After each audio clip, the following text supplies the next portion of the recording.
Hello everyone, it's me again, your dad. So, ano yan na punta no?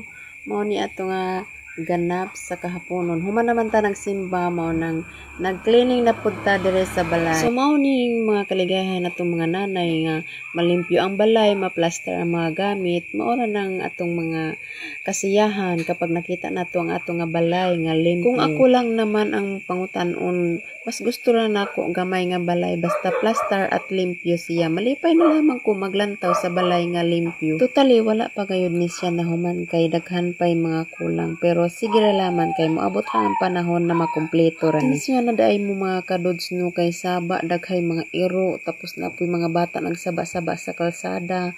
Daghay mga sabaan diri basta ako mag voice over tapos daghan pay motor na manglabay mga sabaan gayod ni sila. So mao na ning ganap no sa akong paglimpyo o pagplaster sa mga gamit.